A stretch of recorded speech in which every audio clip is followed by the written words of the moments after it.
Muito bem, pessoal, estamos de volta.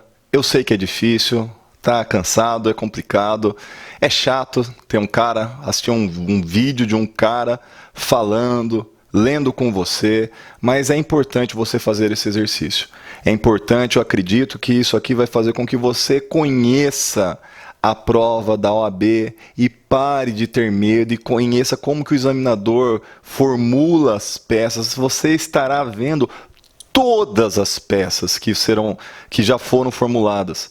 Eu tenho certeza que esse exercício fará com que você vá para a prova e não terá nenhuma surpresa. Então, força, se concentra aí, aguenta mais um pouquinho, faça esse curso bem feito, eu tenho certeza que você terá sucesso na sua aprovação. Então, vamos direto para a tela lá, exame unificado número 19, peça prático profissional. No dia 24 de dezembro de 2014, na cidade do Rio de Janeiro, Rodrigo e um amigo não identificado foram para um bloco de rua que ocorria em razão do Natal, onde passaram a ingerir bebida alcoólica em comemoração ao evento festivo. Na volta para casa, ainda em companhia do amigo, já um pouco tonto em razão da quantidade de cerveja que havia bebido, subtraiu mediante emprego de uma faca os pertences de uma moça desconhecida que caminhava tranquilamente pela rua. A vítima era Maria, jovem de 24 anos que acabara de sair do médico e saber que estava grávida de 1 mês. Em razão dos fatos, Rodrigo foi denunciado pela prática do crime de roubo duplamente majorado, na forma do artigo 157, parágrafo 2º, incisos 1 e 2 do Código Penal.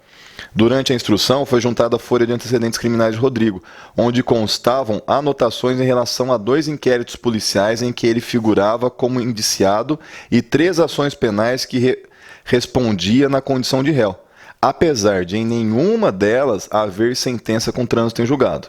Foram ainda, durante a audiência de instrução e julgamento, ouvidos a vítima e os policiais que encontraram Rodrigo, horas após o crime, na posse dos bens subtraídos.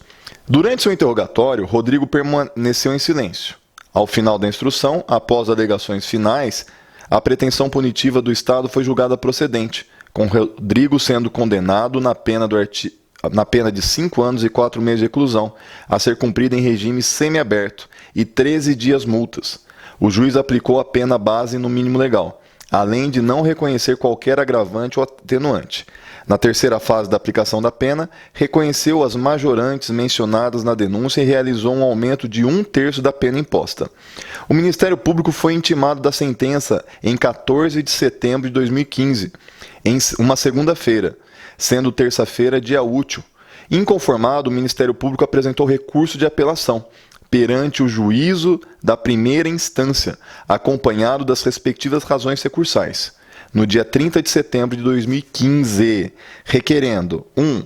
O aumento da pena base, tendo em vista a existência de diversas anotações na folha de antecedentes criminais do acusado. 2. O reconhecimento das agravantes previstas no artigo 61, inciso 2, a linha H e L do Código Penal. 3. A majoração do quanto do aumento em razão das causas de aumento previstas nos artigos 157, parágrafo 2º, incisos 1 e 2 do Código Penal, exclusivamente pelo fato de serem 2 as majorantes.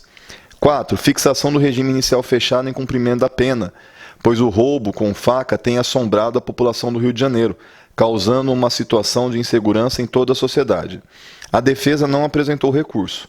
O magistrado, então, recebeu o recurso de apelação do Ministério Público e intimou, no dia 19 de outubro de 2015, segunda-feira, sendo terça-feira dia útil em todo o país, você, advogado ou advogada de Rodrigo, para apresentar a medida cabível.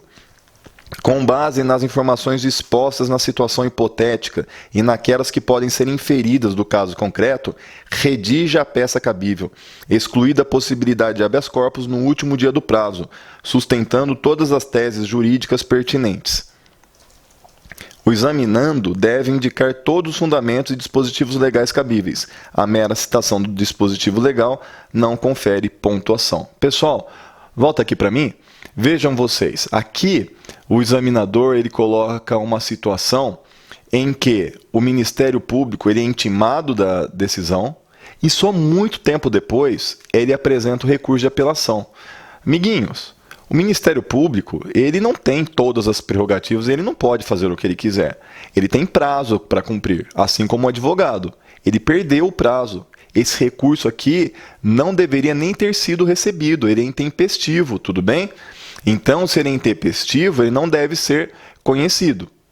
Então, é a primeira coisa que você deve sustentar em favor do seu cliente.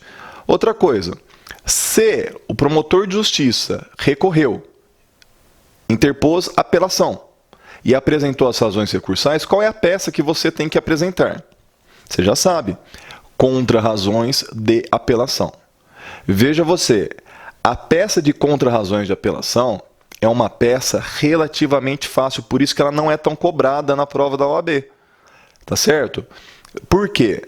Porque você vai fazer o quê? Você vai pedir, você vai sustentar que a sentença deve ser mantida. Então não tem muita coisa, ela é simples.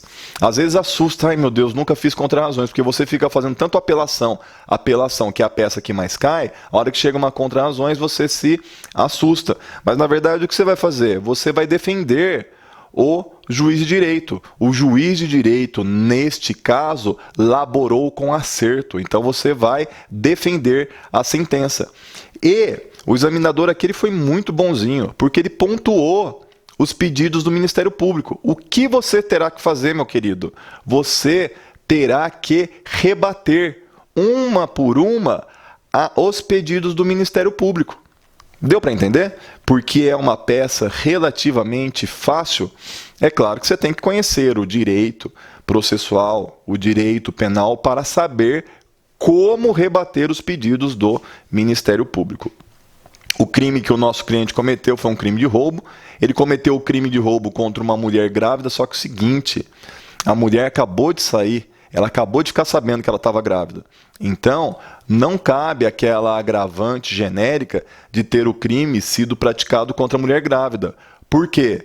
Sob pena de nós termos uma responsabilidade penal objetiva. E você sabe que a responsabilidade penal no direito penal brasileiro, ela é subjetiva. Professor, o que é isso? Responsabilidade penal subjetiva. Só há que se falar em responsabilidade penal se o sujeito agir com dolo ou culpa. Se não houver dolo ou culpa, ele não pode ser responsabilizado. Então, ele teve dolo no momento em que ele quis praticar a subtração, o roubo mediante violência ou grave ameaça. Muito bem, responder pelo crime de roubo não tem problema. Agora, ele teve a intenção de praticar o crime de roubo contra uma mulher grávida? Não. Ele sabia que aquela mulher estava grávida? Não, ela não aparentava. Ela não tinha nem barriga. Imaginamos que um mês ela não tem uma barriga de mulher grávida. E nem culpa. Como queria saber? É muito exigir de um bandido que, se a senhora está grávida, se a senhora estiver grávida, não vou lhe assaltar. Então ele não pode ser punido por ter praticado um roubo contra uma mulher grávida. Muito bem. Então vamos lá. Vamos ver nossa peça como é que vai ficar. Peça contra razões de apelação. Fundamentação. Artigo 600 do Código de Processo Penal. Endereçamento. A peça, você vai ter que fazer duas peças aqui também, tá bom, gente? Você vai ter que fazer uma peça de endereçamento da petição de juntada das contrarrazões, que é uma petição bastante simplesinha. Você vai ver, se é que ainda já não assistiu a aula de formulação de peças, é uma petiçãozinha bem simples. Para quem você vai endereçar? Excelentíssimo senhor, doutor, juiz de direito da tracinho, nós não sabemos qual, vara criminal da comarca do Rio de Janeiro. Teses em favor do seu cliente. Preliminares. No conteúdo das contrarrazões, o candidato, em preliminar, deve requerer o não conhecimento do recurso apresentado pelo Ministério Público, tendo em vista ser intempestivo. Artigo 593 do Código de Processo Penal. No mérito. Inicialmente, deve-se defender a manutenção da pena base imposta, pois a existência de ações penais em curso não justifica o aumento da pena base, sob pena de violação do princípio da presunção de inocência, conforme súmula 444 do STJ. Pessoal, terceira peça que nós estamos analisando nesta aula, terceira peça que é exigida essa súmula 444. Segundo, a agravante da gravidez constante no artigo 61, inciso 2, a linha H do Código Penal, não deve ser reconhecida, pois o apelado não conhecia essa situação, sob pena de responsabilidade penal objetiva, que é aquela que se dá mesmo quando o agente não age com dolo ou culpa. Terceiro, da mesma forma, não deve ser reconhecida a agravante da embriaguez pré-ordenada. Não existe qualquer prova nos autos de que Rodrigo se embriagou para tomar coragem para a prática do crime. A embriaguez pré-ordenada não se confunde com a culposa ou voluntária. Nos dois últimos casos, existe imputabilidade, mas não justificam isoladamente o reconhecimento da agravante. Na embriaguez pré-ordenada, o agente se embriaga exatamente para fins de reduzir a sua censura pessoal e realizar um crime doloso, determinado e pretendido. Rodrigo ingeriu bebida para comemorar o Natal, não para tomar coragem e praticar o crime de roubo. Quarto, no terceiro momento, deverá o candidato rebater a pretensão do Ministério Público de aumentar a pena em razão do número de majorantes. É pacífico o entendimento, inclusive com a edição da súmula 443 do STJ, no sentido de que a mera indicação de número de majorantes não configura fundamentação idônea para justificar a aplicação da fração do aumento acima do mínimo legal. É necessária fundamentação concreta. Por fim, em relação aos argumentos do promotor de justiça, deverá o candidato afirmar que o regime de pena aplicado foi adequado, não se justificando a aplicação do regime fechado pelo fundamento apresentado no recurso de apelação, pois a gravidade em abstrato do delito não pode justificar um regime de pena mais gravoso do que o cabível, de acordo com a pena aplicada. Tal entendimento é trazido pelas súmulas 718 e 719 do STF e 440 do STJ. Gente, os pedidos são simples. Primeiro, não conhecimento do recurso de apelação em razão da intempestividade. E o segundo, caso seja conhecido o recurso do Ministério Público, pelo seu não provimento, mantendo-se integralmente a sentença. Vem aqui para mim rapidinho. Por quê, gente? Nas contrarrazões, o que você está querendo? Qual é o seu desejo? Qual é o seu pedido? Que a sentença se mantenha. Você gostou da sentença, está legal para você. Então, os pedidos são bastante simples. Se não houvesse a questão da intempestividade, nem esse primeiro pedido haveria. Você nem iria pedir para não ser reconhecido, para não ser conhecido o recurso. Você ia pedir simplesmente que não houvesse o provimento do recurso. Uma coisa é o conhecimento do recurso, outra coisa é o não provimento. Conhece-se o recurso e estão presentes todos os requisitos. Por exemplo, tempestividade. Está presente, está tudo certinho? Então eu peço o conhecimento, porém que ele não seja provido, que ele não seja julgado procedente, não seja provido o recurso. Tá certo? Então, o pedido é bem simples, é bem tranquilo. Você não terá que formular o pedido como você faz na apelação, onde você coloca, faz os pedidos, tantos quantos sejam os argumentos que você fez nas preliminares ou no mérito. Tá certo? Por fim, data da petição, 27 de outubro de 2015. Meu querido, pelo amor de Deus. Contrarrazões, o prazo é de 8 dias, não é 5 dias, não são 5 dias, são 8 dias contrarrazões. Por quê? Porque você já sabe que o recurso ele tem que ser interposto em 5 dias.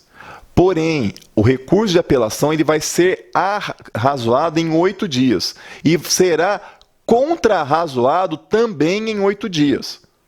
O recurso em sentido estrito, você interpõe o recurso em 5 dias, mas você apresenta as contrarrazões em 2 dias. Então, gente, no processo penal, são 2 prazos. Você interpõe o recurso, prazo de 5 dias, e depois você vai apresentar as razões em 8 dias. Mas, professor, toda vez aqui na prova da OAB, até agora que nós analisamos, nós sempre utilizamos o prazo de 5 dias. Porque o examinador sempre pede para você interpor o recurso junto com as razões. É por isso que você usa o prazo de 5 dias.